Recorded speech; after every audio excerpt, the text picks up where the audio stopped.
نیکی ضائع نہیں ہوتی۔ سیدنا حکیم بن حزام رضی اللہ عنہ نے رسول اللہ صلی اللہ علیہ وسلم سے پوچھا، میں دور جہالت میں صلہ رحمی، غلام آزاد کرانا اور صدقہ کرنا وغیرہ جیسے اعمال بطور عبادت کیا کرتا تھا، ان کے متعلق آپ کا کیا خیال ہے کہ میرے لیے ان کا اجر ہے؟ حکیم بن حزام رضی اللہ عنہ کہتے ہیں، رسول اللہ صلی اللہ علیہ وسلم نے فرمایا، تم نے گزشتہ نیکیوں سمیت اسلام قبول کیا ہے۔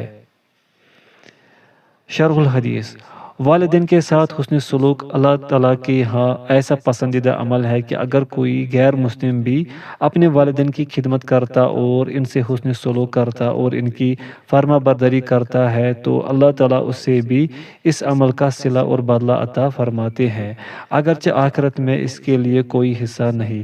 صلہ رحمی ایسا عمل ہے جس کا بدلہ کافر کو بھی ملتا ہے، لیکن دنیا میں اگر صلہ رحمی کرنے والا غیر مسلم شخص حالت کفر سے تائب ہو کر اسلام قبول کرتا ہے تو اس کی فرما برداری کو اللہ تعالیٰ اس کے نام اعمال میں شامل و سلامت رکھے گا۔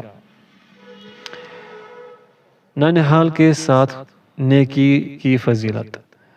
حدیث نمبر 68۔ رسول اللہ صلی اللہ علیہ وسلم کی زوجہ محترمہ سیدہ میمونہ رضی اللہ عنہا نے اپنی ایک کنیز آزاد کی۔ رسول اللہ صلی اللہ علیہ وسلم تشریف لائے تو انہوں نے آپ صلی اللہ علیہ وسلم کو اس کے بارے میں بتایا۔ آپ صلی اللہ علیہ وسلم نے فرمایا، یقیناً اللہ تعالیٰ تمہیں اجر دے گا، لیکن اگر تم وہ کنیز اپنے ماموں کو دے دیتی تو تمہیں زیادہ اجر ملتا۔ شرح الحدیث: اس حدیث میں ماموں کو تحفہ دینے سے والدہ کے رشتہ داروں سے حسن سلوک اور انہیں عطیات و تحائف دے کر ان سے صلہ رحمی کرنے کی تلقین کی گئی ہے۔ اس حدیث کی روشنی میں یہ بات واضح ہوتی ہے کہ ماں کے رشتہ داروں کا احترام اور ان سے صلہ رحمی کرنا اللہ تعالیٰ کے ہاں زیادہ اجر و ثواب کا باعث ہے، لہٰذا تحائف دینے اور صدقہ کرنے میں اپنے والدین کے رشتہ داروں بالخصوص ننہال کو اولین ترجیح دینی چاہیے۔ حدیث نمبر 69۔ رسول اللہ صلی اللہ علیہ وسلم کی زوجہ محترمہ سیدہ میمونہ رضی اللہ عنہ نے اپنی ایک کنیز آزاد کی تو آپ صلی اللہ علیہ وسلم نے انہیں فرمایا، اگر تم اپنے کسی ماموں کو دے دیتی تو تمہیں زیادہ اجر ملتا۔ رشتہ داری کی اہمیت۔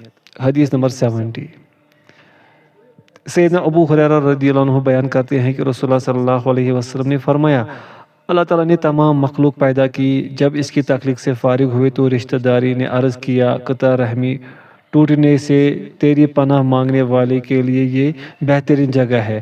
اللہ تعالیٰ نے فرمایا، بالکل، کیا تم اس پر راضی نہیں کہ میں اسی کو اپنا بناؤں گا جو تجھے ملائے گا اور اس سے قطع تعلقی کر لوں گا جو تجھے توڑے گا؟ اس رشتہ داری نے کہا، جی ہاں میرے رب، میں راضی ہوں۔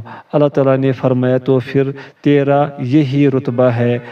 رسول اللہ صلی اللہ علیہ وسلم نے فرمایا، اگر تم چاہو تو یہ آیت پڑھ لو۔ ترجمہ: اور تم سے یہ بھی بعید نہیں کہ اگر تمہیں حکومت مل جائے تو تم زمین میں فساد برپا کر دو اور رشتہ داریاں توڑنے لگو۔ یہی لوگ ہیں جن پر اللہ تعالیٰ نے لعنت برسائی اور انہیں بہرا کر دیا اور ان کی آنکھیں اندھی کر دی۔ سورہ محمد آیت نمبر 22۔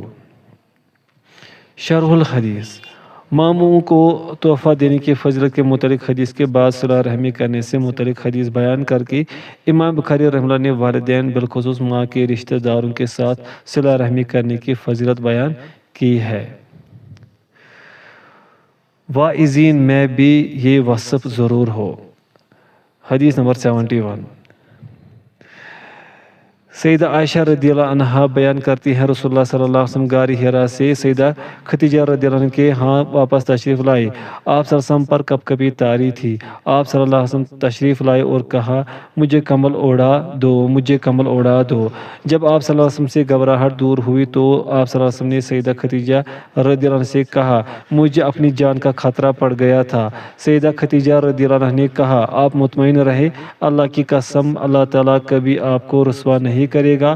آپ تو سچی بات کرتے ہیں، صلہ رحمی کرتے ہیں، کمزور کا بوجھ اٹھاتے ہیں، مہمان نوازی کرتے ہیں اور حق کی پاداش میں آنے والی مصیبتوں پر لوگوں کا تعاون کرتے ہیں۔ سیدہ خدیجہ رضی اللہ عنہا آپ صلی اللہ علیہ وسلم کو ورقہ بن نوفل کے پاس لے گئی۔ وہ عیسائی ہو چکا تھا، بوڑھا نابینا شخص تھا، عربی زبان میں انجیل پڑھتا تھا۔ اس سے سیدہ خدیجہ رضی اللہ عنہا نے کہا، اے چاچا، اپنے بھتیجے کی بات سنیے۔ ورقہ بن نوفل نے آپ صلی اللہ علیہ وسلم سے پوچھا، میرے بھتیجے، تم نے کیا دیکھا؟ آپ صلی اللہ علیہ وسلم نے جو دیکھا تھا اسے بتایا۔ ورقہ بن نوفل نے کہا، یہی مقدس ہستی ہے جسے اللہ تعالیٰ نے سیدنا موسیٰ علیہ السلام پر بھیجا تھا۔ کاش میں اس وقت جوان ہوتا، کاش میں اس وقت تک زندہ رہوں جب آپ کی قوم آپ کو شہر سے نکال دے گی۔ آپ صلی اللہ علیہ وسلم نے فرمایا، کیا وہ مجھے شہر سے نکال دیں گے؟ ورقہ نے کہا، جی ہاں، جو مقام آپ کو ملا ہے، یہ مقام جس بھی شخص کو ملا اس سے عداوت ہی رکھی گئی ہے۔ اگر میری زندگی میں تمہارا وہ دن آ گیا تو میں تمہاری بھرپور مدد کروں گا۔ حاشیہ: ورقہ بن نوفل سیدہ خدیجہ کے چاچا زاد بھائی تھے، لیکن آپ رضی اللہ عنہ نے انہیں چاچا نبی کریم صلی اللہ علیہ وسلم کی طرف نسبت کرتے ہوئے کہا تھا، کیونکہ اس وقت نبی کریم صلی اللہ علیہ وسلم کی بات کرنے کے لیے اس کے پاس گئی تھی۔ الفاظ سے یہ بھی یہی ظاہر ہوتا ہے کہ سیدہ خدیجہ رضی اللہ عنہ نے چاچا کہنے کے فوراً بعد نبی کریم صلی اللہ علیہ وسلم کو اس کا بھتیجا کہا۔ بعض اہل علم نے یہ بھی توجہ پیش کی ہے کہ وہ عمر رسیدہ آدمی تھے تو احتراماً چاچا کہا تھے، وہ آپ کے چاچا زاد بھائی، واللہ عالم۔ حاشیہ مکمل ہوا۔ شرح الحدیث: اس حدیث سے ہمیں یہ رہنمائی ملتی ہے کہ علماء و مبلغین کو بھی چاہیے کہ اپنے قول و عمل میں یکسانیت پیدا کرے، صلہ رحمی کا درس دینے کے ساتھ ساتھ اس کا عملی مظاہرہ بھی کرے۔ ہمارے معاشرے کا المیہ ہے کہ ہمارے اکثر واعظین و مبلغین کی عملی زندگی نہایت غیر مہذب ہوتی ہے۔ اعلان نبوت سے قبل رسول اللہ صلی اللہ علیہ وسلم کی بیوی اس بات کا اظہار کر رہی ہے کہ آپ صلی اللہ علیہ وسلم صلہ رحمی اور ہمدردی کرنے والے ہیں۔ اللہ تعالیٰ آپ کو کبھی تنہا نہیں چھوڑے گا۔ آپ صلی اللہ علیہ وسلم کی یہ صفت تو اعلان نبوت کے بعد مزید اپنے کمال کو پہنچ گئی، لہٰذا ائمہ و مبلغین کو بھی صلہ رحمی بالخصوص والدین سے حسن سلوک کرنے والا بننا چاہیے، تبھی اللہ تعالیٰ ان کی زبانوں اور مواعظ میں تاثیر پیدا کرے گا اور انہیں کبھی پریشان و رسوائی سے دوچار نہیں کرے گا۔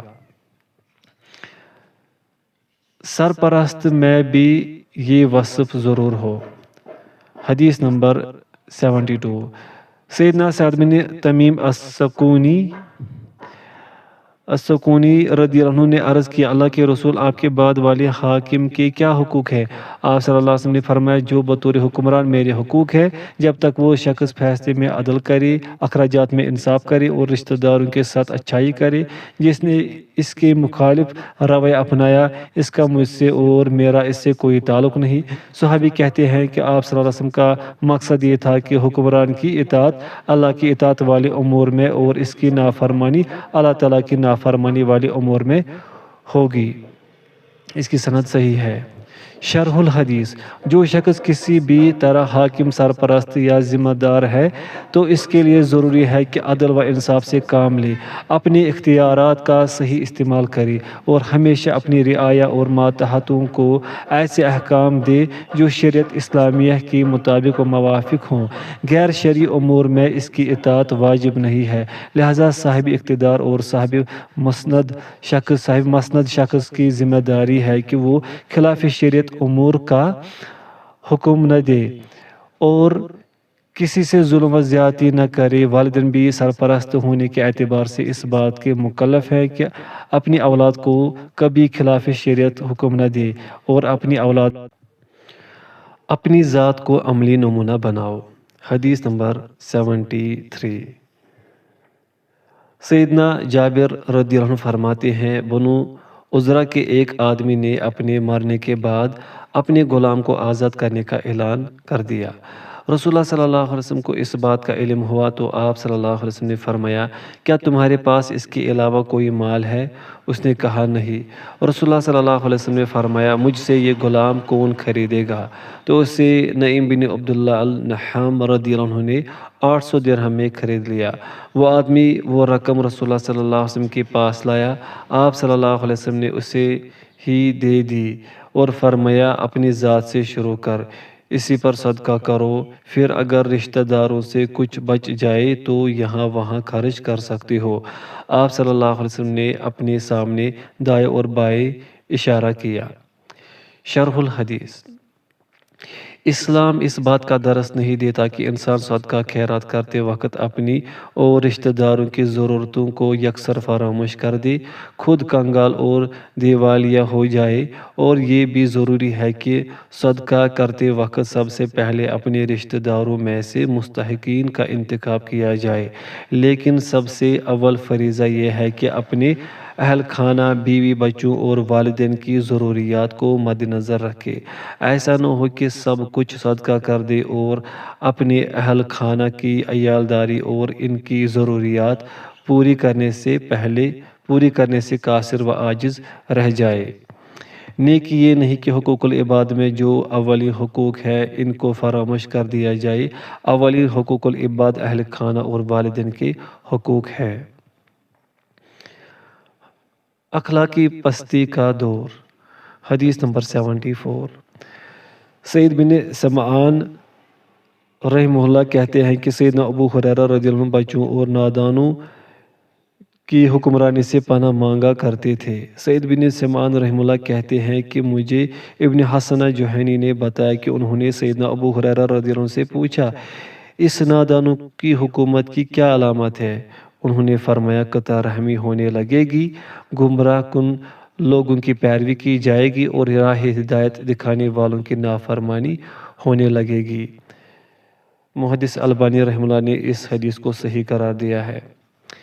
شرح الحدیث: سیدنا ابو ہریرہ رضی اللہ عنہ کا یہ فرمان ہمارے معاشرے پر بالکل صادق آ رہا ہے۔ اخلاقیات اور اسلامی شعائر و اقدار سے ناواقف لوگ ہمارے حکمران ہیں۔ قطع رحمی کا رجحان عام ہے۔ ہر انسان ایک دوسرے سے الگ اور بے پرواہ ہو کر رہنا ہی پسند کرتا ہے۔ بدعات کا عجیب و غریب غلبہ ہے۔ بدعات اور خلاف شریعت امور سے منع کرنے والوں اور صحیح اسلامی تعلیمات سے روشناس کرنے والوں کے لیے سختیاں اور بے شمار رکاوٹیں ہیں۔ بدعت آئی اور نیا روپ دھار کر صحیح و حقیقی اسلامی شعائر کا منہ چڑھا رہی ہوتی ہے، لیکن قرآن و حدیث کی صحیح تعلیمات کو قبول کرنے اور اس سے استفادہ کرنے کے لیے ہمارے دل و دماغ کسی صورت تیار نہیں ہیں۔ اس حدیث کی کتاب سے مناسبت اس طرح ہے کہ انسان بے عقل افراد کے حکم کی تعمیل کرنے لگے گا۔ اس کا ایک پہلو یہ بھی ہے کہ مرد عورت کے تابع ہو جائے گا، کیونکہ عورت کو شریعت اسلامیہ میں ناقص العقل قرار دیا گیا ہے، جیسا کہ صحیح البخاری کتاب الحیض حدیث نمبر 304 میں رسول اللہ صلی اللہ علیہ وسلم کا فرمان مذکور ہے، مرد عورت کے تابع ہو کر عورت کی کہنے اور اس کی تمنا کے مطابق اپنے والدین سے روگردانی کر جائے گا۔ والدین کے ساتھ ساتھ دیگر بہت سے رشتہ داروں کو محض اپنی بیوی کے کہنے پر چھوڑ دے گا۔ اپنی عورتوں کو بے پردگی سے منع کرنے کی بھی اس میں ہمت نہ ہوگی۔ ایسے حالات اور دور سے سیدنا ابو ہریرہ رضی اللہ عنہ نے پناہ مانگی ہے۔ رشتہ داروں سے حسن سلوک، بالخصوص والدین کی خدمت و اطاعت کی ترغیب دلانی اور اس کا حکم دینے والوں کو یہ کہہ کر رد کر دیا جائے گا کہ ہمیں سب کچھ معلوم ہے، ہم بہتر جانتے ہیں کہ ہمیں کیا کرنا ہے اور کیا نہیں کرنا، آپ اپنے کام سے کام رکھیں وغیرہ وغیرہ، اور دوست احباب جاہل اور گمراہ روشن خیال کے نام پر بے حیائی کو ہوا دینے اور لادینیت کو فروغ دینے والوں کو سمجھدار اور معاملہ فہم سمجھا جائے گا اور انہی کی باتوں کو معتبر تسلیم کیا جائے گا، اور یقیناً 90% ہمارے معاشرے میں یہی ہو رہا ہے۔ اللہ تعالیٰ کا تعلق سب سے مقدم ہے۔ سیدنا عمر بن عاص رضی اللہ عنہ فرماتے ہیں میں نے رسول اللہ صلی اللہ علیہ وسلم کو بلند آواز سے یہ پکارتے ہوئے سنا، میرا ولی دوست تو اللہ تعالیٰ ہے اور وہ لوگ بھی جو ایمان لائے ہیں، لیکن ان خاندان قریش سے میری رشتہ داری ہے، اگر یہ لوگ اسے قائم رکھیں گے تو میں بھی قائم رکھوں گا۔ یہ روایت اپنے شواہد کی بنا پر متن کے اعتبار سے قابل قبول اور صحیح ہے۔ شرح الحدیث، رشتہ داروں سے حسن سلوک اور صلہ رحمی کا یہ مطلب نہیں ہے کہ اللہ تعالیٰ کے حقوق کو پس سے پشت ڈال دیا جائے، اور یہ بھی ضروری خیال کیا جائے کہ رشتہ داروں میں صلہ رحمی کا اولین حقدار وہ ہے جو اہل ایمان اور پابند شریعت ہے۔ اگرچہ تمام رشتہ داروں سے حسن سلوک اور صلہ رحمی کا حکم دیا گیا ہے، دراصل سب سے اہم اور مضبوط رشتہ داری برادری و قبیلہ کی بنیاد پر نہیں بلکہ دین کی بنیاد پر ہے۔ اس روایت کو اس کتاب میں بیان کرنے کا مقصد یہ ہے کہ اپنے والدین کی خاطر اللہ تعالیٰ کی نافرمانی کا ارتکاب ہرگز نہیں کرنا، اور والدین و دیگر رشتہ داروں سے صلہ رحمی کرنے اور تعلق نبھانے کے لیے اللہ تعالیٰ کی ناراضگی والے کاموں میں شریک نہیں ہونا۔ خطرناک فتنہ کون سا ہے؟ حدیث نمبر 76۔ سیدنا اسامہ بن زید رضی اللہ عنہ فرماتے ہیں نبی کریم صلی اللہ علیہ وسلم نے فرمایا، عورتوں سے بڑھ کر کسی فتنے کو میں نے مردوں کے لیے شدید خطرناک نہیں پایا۔ شرح الحدیث، امام بخاری رحمہ اللہ نے سب سے آخر میں نہایت اہم بات کی طرف رہنمائی کرنے والی حدیث بیان کی ہے کہ عورت ہی مرد کے لیے سب سے خطرناک فتنہ ہے۔ عورتوں کا مردوں کے لیے خطرناک فتنہ ہونا اس حدیث کے پیش نظر دو پہلو سے ہے۔ پوائنٹ فرسٹ، عورت کو اسلام نے پردہ میں رہنے کا حکم دیا ہے۔ جب بھی عورت بے پردہ ہوتی اور مردوں کو مائل کرنے والی حرکات اور لباس اپناتی ہے تو مرد کے ایمان کے لیے خطرہ بن جاتی ہے۔ یہی وجہ ہے کہ جدید جاہلیت اور فحش روشن خیالی کے اس دور میں عورتوں کو مردوں کے برابر کھڑا کرنے کی غیر اخلاقی سوچ کو ہوا دینے والے میڈیا، کاروباری اداروں میں مردوں کے ساتھ عورتوں کے ملازمت کرنے کے رجحان اور تعلیمی اداروں میں مخلوط تعلیم کے نظام نے عورتوں کو مردوں کے ساتھ بے باک گفتگو کرنے، آزادانہ ماحول میں گپ شپ، خفیہ ملاقاتوں کے راستے دیے ہیں، جس کی بنا پر بے حیائی، بالخصوص لڑکیوں کی بے راہ روی، والدین کی ناقدری اور غیر محرم سے ملاقاتوں کے ساتھ ساتھ زنا عام ہو گیا ہے۔ پوائنٹ سیکنڈ، مرد حضرات اپنی عورتوں کی خواہشات اور تمناؤں کو زیادہ اہمیت دیتے اور انہیں پورا کرنے کی زیادہ کوشش کرتے ہیں، جس کی وجہ سے والدین کا حق بہت پیچھے رہ جاتا ہے۔ آج کے دور میں میڈیا کی بڑھتی ہوئی طاقت نے ہمارے معاشرے کو اس طرح سے جکڑ رکھا ہے کہ ہماری نوجوان نسل کی ذہن سازی کر دی گئی ہے کہ سسرال میں بیوی کے ذمہ خاوند کے سوا کسی کا حق واجب الادا نہیں ہے۔ خاوند بھی اپنی بیوی کے نخرے اٹھانے اور اس کی ضرورتیں پوری کرنے میں اپنے والدین کو یکسر بلا دیتا ہے۔ نہایت عظیم اور مبارکباد کی مستحق ہیں وہ خواتین جو آج کے پرفتن دور میں بھی سسرال کی خدمت و اطاعت کو نہایت خوشی سے اپنائے ہوئے ہیں۔ یہاں ایک بات سمجھنا بہت ضروری ہے کہ بیوی کی ضروریات پوری کرنے کے لیے خاوند کو یہ نیت کرنا ضروری ہے کہ میں بیوی کے اخراجات اور اس کی ضرورتیں پوری اس لیے کر رہا ہوں کہ اللہ تعالیٰ میرے اس عمل سے خوش ہو جائے، جبکہ والدین کا معاملہ ایسا ہے کہ والدین کی خدمت اور اطاعت میں اللہ تعالیٰ کو راضی کرنے کی باقاعدہ نیت رکھنا ضروری نہیں۔ اگر صرف یہی نیت ہو کہ میرے والدین راضی ہو جائے تو اللہ تعالیٰ خود بخود ایسے انسان سے راضی ہو جاتا ہے۔ اس کی دلیل کے طور پر رسول اللہ صلی اللہ علیہ وسلم کے فرمان ملاحظہ فرمائے۔ رسول اللہ صلی اللہ علیہ وسلم نے فرمایا، تم اللہ تعالیٰ کی رضا حاصل کرنے کے لیے جو کچھ خرچ کرتے ہو تمہیں اس کا اجر ملے گا، حتیٰ کہ وہ خرچ بھی جو تم اپنی بیوی کے کھانے کے لیے کرتے ہو۔ صحیح البخاری۔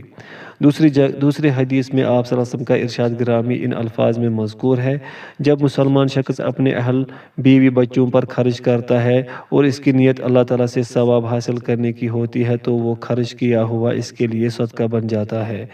صحیح البخاری۔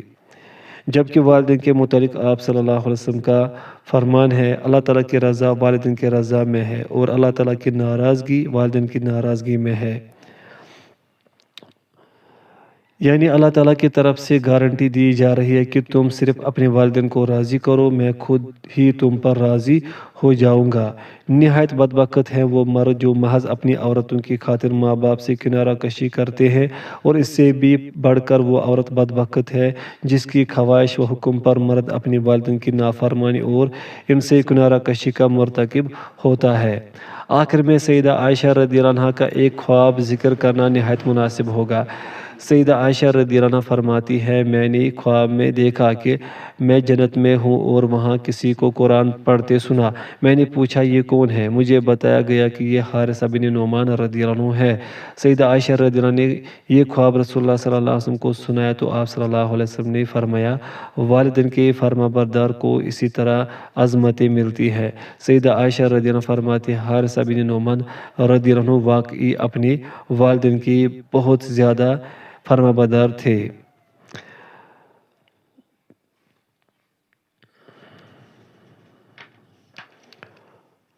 آخر الکتاب والحمد للہ علی کل حال، علقہ لنفسہ العبد محمد بن منصور بن علی الحسینی الحلبی، نہر الثلاثاء 28 شوال لسنہ 887 بعلو جامع الازہر بالقاہرہ، حماہ اللہ